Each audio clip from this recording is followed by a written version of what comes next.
II. William and Photography. Mrs. Adolphus Crane was William's mother's second cousin, and William's godmother. Among the many senseless institutions of grown-up life, the institutions of godmothers and godfathers seemed to William the most senseless of all. Moreover, Mrs. Adolphus Crane was rich and immensely respectable, the last person whom fate should have selected as his godmother.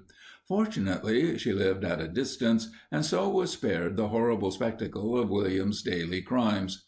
His meetings with her had not been fortunate so far, in spite of his family's earnest desire that he should impress her favorably. There had been that terrible meeting 2 months ago. William was running a race with one of his friends. It was quite a novel race, invented by William. The competitors each had their mouths full of water, and the one who could run the farthest without either swallowing his load or discharging it won. William, in the course of the race, encountered Mrs. Adolphus Crane, who was on her way to William's house to pay him a surprise visit. She recognized him and addressed to him a kindly, affectionate remark. Of course, if he had had time to think over the matter from all points of view, he might have conceived the idea of swallowing the water before he answered. But, as he afterwards explained, he had no time to think. The worst of it was that the painful incident was witnessed by almost all William's family from the drawing-room window. Mrs. Adolphus Crane's visit on that occasion was a very short one. She seemed slightly distant. It was felt strongly that something must be done to win back her favor. William disclaimed all responsibility. "Well, I can't help it. I can't help it. I don't mind. Honestly, I don't mind if she doesn't like me. Well, I don't mind if she doesn't come again, either." "But, William, she's your godmother." "Well," said the goaded William, "I can't help that. I didn't do that." When Mrs. Adolphus Crane's birthday came, William's mother attacked him again.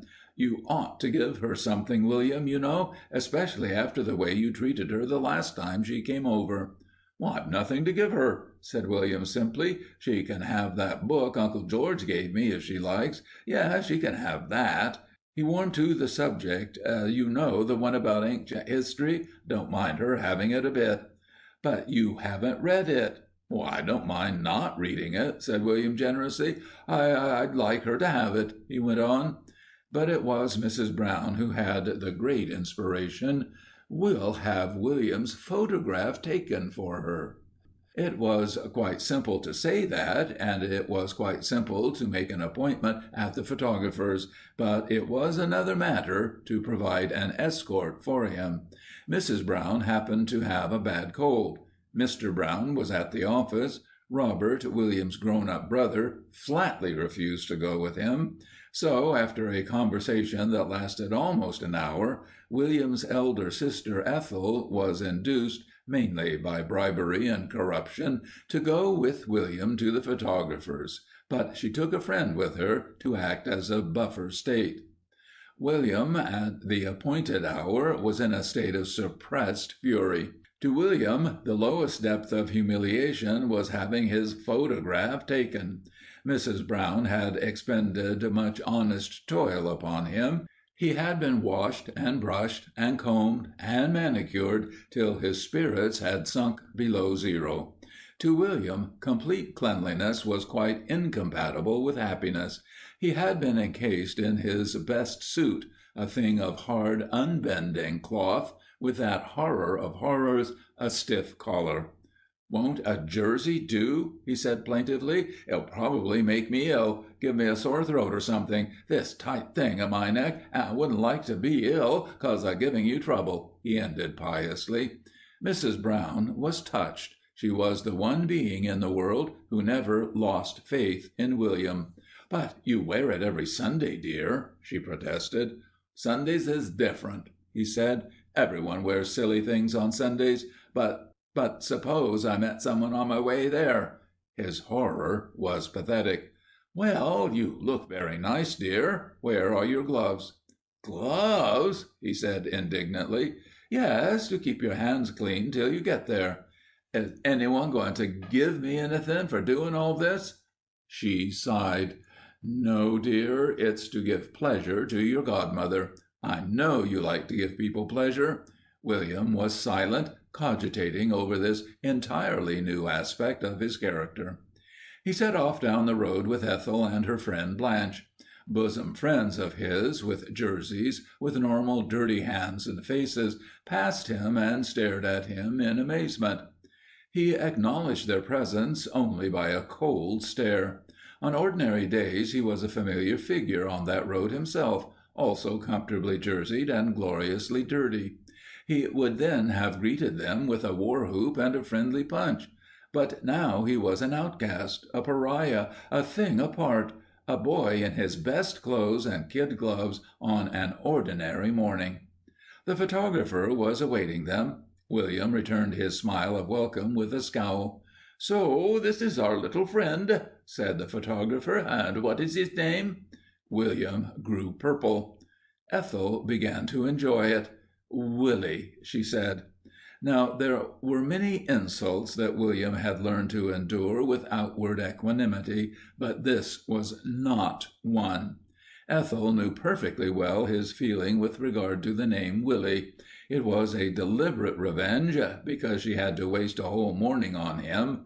Moreover, Ethel had various scores to wipe off against William, and it was not often that she had him entirely at her mercy. William growled. That is the only word that describes the sound emitted.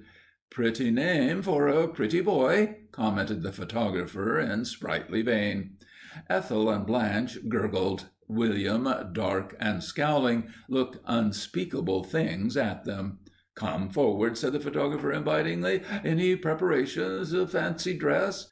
"I think not," gurgled Ethel. "I have some nice costumes," he persisted. "A little page? Bubbles? But perhaps the hair is hardly suitable. Cupid? I have some pretty wings and drapery, but perhaps the little boy's expression is hardly no, I think not," hastily, as he encountered the fixed intensity of William's scowling gaze. "Remove the cap and gloves, my little chap." He looked up and down William's shining, immaculate person. "Ah, very nice." He waved Ethel and Blanche to a seat. "Now, my boy." He waved the infuriated William to a rustic woodland scene at the other end. "Now, stand just there. Oh, that's right. No, not quite so stiff, and no, not quite so hunched up, my little chap. The hands resting carelessly, one on the hip, I think.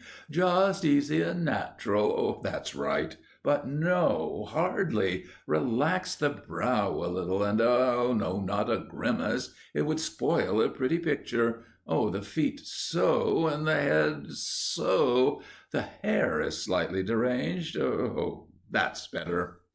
Let it stand to William's eternal credit that he resisted the temptation to bite the photographer's hand as it strayed among his short locks. At last he was posed, and the photographer returned to the camera.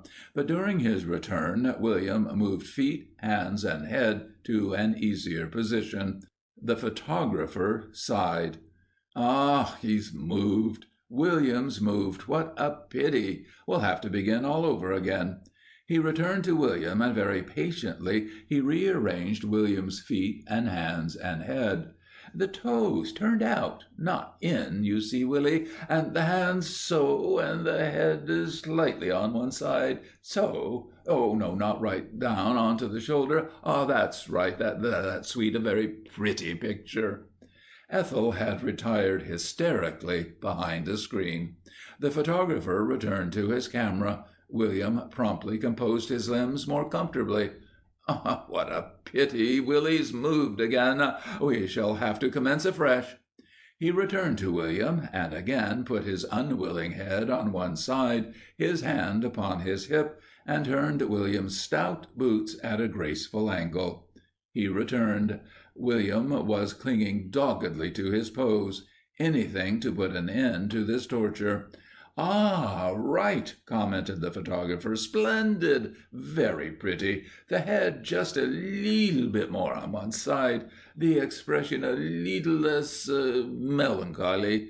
A smile, please. Just a leetle smile. Oh, no," hastily, as William savagely bared his teeth. "Perhaps it is better without a smile." Suppressed gurgles came from behind the screen, where Ethel clung helplessly to Blanche. "One more, please. Sitting, I think, this time. The legs crossed, easily and naturally, so. The elbow resting on the arm of the chair, and the cheek upon the hand, so."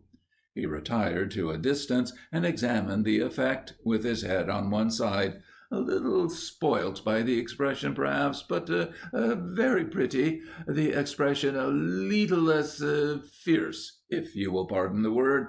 William here deigned to speak. "I can't look any different to this," he remarked coldly. "Now think of the things I say," went on the photographer brightly. "Sweeties?" "Ah," looking merrily at William's unchanging, ferocious expression. "Do I see a saucy little smile?" As a matter of fact, he didn't, because at that moment Ethel, her eyes streaming, peeped round the screen for another look at the priceless sight of William in his best suit, in the familiar attitude of the Bard of Avon. Encountering the concentrated fury of William's gaze, she retired hastily. "Seaside with spade and bucket?" went on the photographer, watching William's unchanging expression. "Pantomimes? That nice, soft, furry pussy cat you've got at home?" But seeing William's expression change from one of scornful fury to one of Nebuchadnezzar rage and fury, he hastily pressed the little ball lest worse should follow. Ethel's description of the morning considerably enlivened the lunch table. Only Mrs. Brown did not join in the roars of laughter.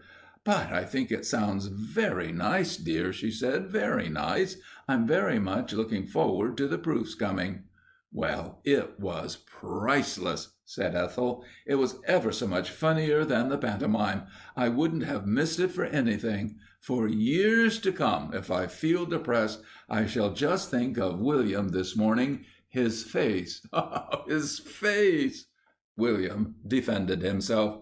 "My face is just like anyone else's face," he said indignantly. "I don't know why you're all laughing. There's nothing funny about my face. I never done anything to it. It's no different to other people's. It doesn't make me laugh." "No, dear," said Mrs. Brown soothingly. "It's very nice indeed, and I'm sure it will be a beautiful photograph."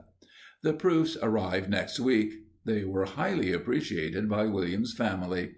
There were two positions. In one, William, in an attitude of intellectual contemplation, glowered at them from an artistic background.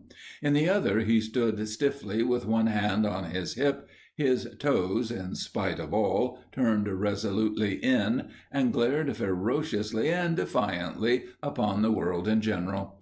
Mrs. Brown was delighted. "Oh, I think it's awfully nice," she said, "and he looks so smart and clean."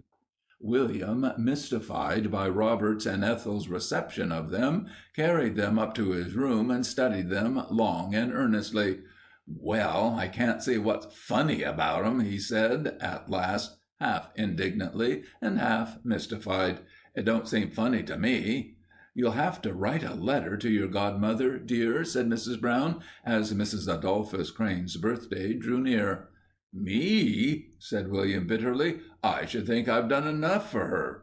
"No," said Mrs. Brown firmly. "You must write a letter." "I don't know what to say to her." "Say whatever comes into your head." "I don't know how to spell all the words that come in my head." "I'll help you, dear." Seeing no escape, William sat gloomily down at the table and was supplied with pen, ink, and paper. He looked round disapprovingly. "S'pose I wear out the nib," he said sadly. Mrs. Brown obligingly placed a box of nibs at his elbow. He sighed wearily. Life sometimes is hardly worth living. After much patient thought, he got as far as "Dear Godmother." He occupied the next 10 minutes in seeing how far you could bend apart the two halves of a nib without breaking them. After breaking 6, he wearied of the occupation, and returned to his letter. With deeply furrowed brow and protruding tongue, he continued his efforts. "Many happy returns of your birthday. I hope you are very well. I am very well, and so is mother and father and Ethel and Robert." He gazed out of the window and chewed the end of his penholder into splinters. Some he swallowed, then choked, and had to retire for a drink of water. Then he demanded a fresh pen. After about 15 minutes he returned to his epistolary efforts. "It is not raining today," he wrote, after much thought. "Then it did not rain yesterday, and we are hoping it will not rain tomorrow." Having exhausted that topic, he scratched his head in despair, wrinkled up his brows, and chewed his penholder again. "I have a hole in my stocking," was his next effort. "Then I have had my photograph took, and send it for a birthday present. Some people think it funny, but to me it seems all right. I hope you will like it. Your loving godson, William." Mrs. Adolphus Crane was touched, both by letter and photograph.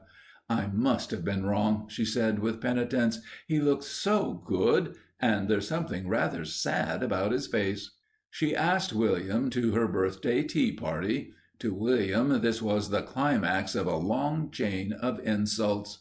"But I don't want to go to tea with her," he said in dismay. "But she wants you, darling," said Mrs. Brown. "I expect she liked your photograph." "I'm not going," said William testily, "if they're all going to be laughing at my photograph all the time. I'm just sick of people laughing at my photograph." "Of course they won't, dear," said Mrs. Brown. "It's a very nice photograph. You look a bit pressed in it, that's all." "Well, that's not funny," he said indignantly. "Of course not, dear. You'll behave nicely, won't you?" "I'll behave ordinary," he said coldly, "but I don't want to go. I don't want to go 'cause He sought silently for a reason that might appeal to a grown-up mind. Then, with a brilliant inspiration, "'Cause I don't want my best clothes to get all wore out." "I don't think they will, dear," she said. "Don't worry about that." William dejectedly promised not to. The afternoon of Mrs. Adolphus Crane's birthday dawned bright and clear, and William, resigned and martyred, set off. He arrived early and was shown into Mrs. Adolphus Crane's magnificent drawing-room. An air of magisterial magnificence shed gloom over Mrs. Adolphus Crane's whole house. Mrs. Adolphus Crane, as magisterial and magnificent and depressing and enormous as her house, entered. "Good afternoon, William. Now, I've a pleasant little surprise for you." William's gloomy countenance brightened. "I've put your photograph into my album. There, what an honor for a little boy!" William's countenance relapsed into gloom. "You can look at the album while I'm getting ready, and then when the guests come you can show it to them. Won't that be nice?" She departed. William was trapped in a huge and horrible drawing-room by a huge and horrible woman, and he would have to stay there at least 2 hours. And Ginger and Henry were bird-nesting. Ah, the horror of it! Why was he chosen by fate for this penance? He felt a sudden fury against the art of photography in general. William's sudden furies against anything demanded some immediate outlet. So William, with the aid of a pencil, looked at Mrs. Adolphus Crane's family album till Mrs. Adolphus Crane was ready. Then she arrived, and soon after her the guests, or rather such of them as had not had the presence of mind to invent excuses for their absence. For funeral affairs were Mrs. Adolphus Crane's parties. Liveliness and hilarity dropped slain on the doorstep. The guests came sadly into the drawing-room, and Mrs. Adolphus Crane dispensed gloom from the hearthrug. Her voice was low and deep. "How do you do? Oh, thank you so much. I doubt whether I shall live to see another. Oh, yes, my nerves. By the way, my little godson." They turned to look at William, who was sitting in silent misery in a corner, his hands on his knees. He returned their interested stares with his best company frown. On the chair by him was the album. "Have you seen the family album?" went on Mrs. Adolphus Crane. "It's most interesting. Do look at it." A group of visitors sadly gathered round it, and one of them opened it. Mrs. Adolphus Crane did not join them. She knew her album by heart. She took her knitting, sat down by the fire, and poured forth her knowledge. "The first one is Great-Uncle Joshua," she said. "A splendid old man. Never touched tobacco or alcoholic drinks in his life." They looked at Great-Uncle Joshua. He sat, grim and earnest and respectable, with his hand on the table. But a lately added pipe, in pencil, adorned his mouth, and his hand seemed to encircle a tankard. Quite suddenly animation returned to the group by the album. They began to believe that they were going to enjoy it after all. Then comes my poor dear mother. Poor dear mother wore a large eyeglass with a black ribbon and a wild Indian headdress. The group by the album grew large. There seemed to be some magnetic attraction about it. Then comes my paternal Uncle James, a very handsome man. Paternal Uncle James might have been a very handsome man before his nose had been elongated for several inches, and his lips curved into an enormous smile, showing gigantic teeth. He smoked a large, vulgar-looking pipe. "A beautiful character, too," said Mrs. Adolphus Crane. She continued the family catalogue, and the visitors followed the photographs in the album. They were all embellished. Some had pipes, some had blue noses, some had black eyes, some giant spectacles, some comic headdresses. Some had received more attention than others. Aunt Julia, a most saintly woman, positively leered from her cabinet, with a huge nose and a black eye and a cigar in her mouth. The album was handed from one to another. An unwonted hilarity and vivacity reigned supreme, and always there were crowds round the album. Mrs. Adolphus Crane was surprised, but vaguely flattered. Her party seemed more successful than usual. People seemed to be taking quite a lot of notice of William, too. One young curate, who had wept tears over the album, pressed half a crown into William's hand. By some unerring instinct, they guessed the author of the outrage. As a matter of fact, Mrs. Adolphus Crane did not happen to look at her album till several months later, and then it did not occur to her to connect it with William. But this afternoon she somehow connected the strange spirit of cheerfulness that pervaded her drawing-room with him, and was most gracious to him. "He's been so good," she said to Mrs. Brown when she arrived to take William home. "Quite helped to make my little party a success." Mrs. Brown concealed her amazement as best she could. "But what did you do, William?" she said on the way home, as William plodded along beside her, his hands in his pockets, lovingly fingering his half-crown. "Me?" said William innocently. "Nothing." End of Chapter 2.